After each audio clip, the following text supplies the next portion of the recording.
Selamat pagi atau siang teman Bapak Guru. Perkenalkan, nama saya Olga Subijaja, saya kelas 11 3 dan ini tugas buat Guru Pak Toto dan teman-teman. Mata pelajarannya adalah agama. Artikel Email Roh Kudus. Jadi judulnya adalah Peran Roh Kudus dalam Gereja Katolik, Kajian Teologis, Biblis dan Historis. Oke, kita mulai dulu dari abstrak ya teman-teman. Roh Kudus merupakan salah satu pokok utama dalam teologi Katolik karena dipahami sebagai pribadi ketiga dalam Tritunggal Maha Kudus bersama Allah, Bapa dan Putra yang dinamakan Tuhan Yesus. Kemudian juga artikel ini akan membahas pengertian Roh Kudus, dasar kitab suci, perkembangan ajaran gereja, simbol-simbol Roh Kudus, karunia Roh Kudus serta perannya dalam kehidupan gereja Katolik. Metode yang saya gunakan adalah studi literatur teologis dari kitab suci, yaitu Alkitab, dokumen gereja seperti Konsili Vatikan, dan juga tulisan para teologi.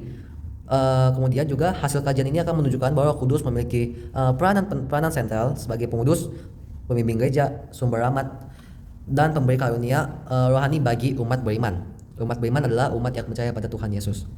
Pendahuluan.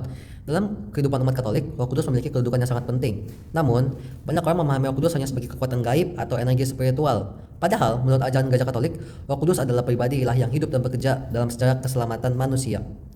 Ajaran tentang Roh Kudus berkembang sejak masa gereja perdana. Para rasul meyakini atau bahkan mengalami langsung karya Roh Kudus, dan terutama dalam peristiwa Pentakosta ketika mereka menerima keberanian untuk mewartakan Injil. Dari pengalaman tersebut, gereja mulai merumuskan pemahaman teologis mengenai Roh Kudus. Kajian mengenai Roh Kudus disebut pneumatologi, yaitu berasal dari bahasa Yunani, yaitu pneuma yang merupakan roh atau napas. Kemudian pneumatologi ini menjadi bagian penting dalam teologi sistematika. Pengertian Roh Kudus dalam Gereja Katolik. Menurut Katekismus Gereja Katolik, Roh Kudus adalah pribadi ketiga dari Tritunggal Maha Kudus. Ia setara dengan Bapa dan Putra dalam keilahian, kemuliaan, dan kekekalan. Gereja Katolik mengajarkan bahwa Allah itu satu hakikat, tapi Allah itu hadir dalam tiga pribadi, Bapa, Putra, dan Roh Kudus. Roh Kudus bukan ciptaan dan bukan malaikat. Ia adalah Allah sendiri yang bekerja dalam dunia dan hati manusia. Dia adalah pencipta. Dasar kitab suci tentang Roh Kudus. Pertama adalah Roh Kudus dalam Perjanjian Lama. Dalam Alkitab Perjanjian Lama, Roh Allah digambarkan sebagai kekuatan kehidupan dan kuasa Allah. Contohnya adalah Kejadian 1 ayat 2, Yeskiel 3 6 ayat 26 sampai 27 yang isinya tentang Roh Kudus. Kedua adalah Roh Kudus dalam Perjanjian Baru. Dalam Perjanjian Baru, karya Roh Kudus menjadi lebih jelas melalui kehidupan Yesus Kristus. Yaitu ada ayatnya yang mendukung seperti Lukas 1 ayat 35 dan juga baptisan Yesus, ini mana saat Yesus dibaptis Roh Kudus turun seperti burung merpati. Selanjutnya adalah perkembangan ajaran gereja tentang Roh Kudus. Pertama, Konsili Nikea itu terjadi pada tahun 325 Masehi. Konsili Nikea menegaskan keilahian Yesus Kristus, namun pembahasan Roh Kudus belum lengkap. Kemudian juga Konsili Konstantinopel yaitu 381 Masehi. Konsili Konstantinopel menegaskan bahwa Kudus adalah Tuhan dan pemberi hidup. Dari konsili ini lahir rumusan syahadat Nicea Konstantinopel, yaitu aku percaya akan Roh Kudus, ia Tuhan yang menghidupkan. Ketiga adalah perdebatan Filokui, yaitu merupakan gereja barat menambahkan kata Filokui atau bisa disebut dan Putra dalam syahadat. Roh Kudus itu berasal dari Bapa dan Putra. Sementara gereja Ortodoks, Timur Ortodoks menolak tambahan tersebut. Selanjutnya adalah simbol-simbol Roh Kudus.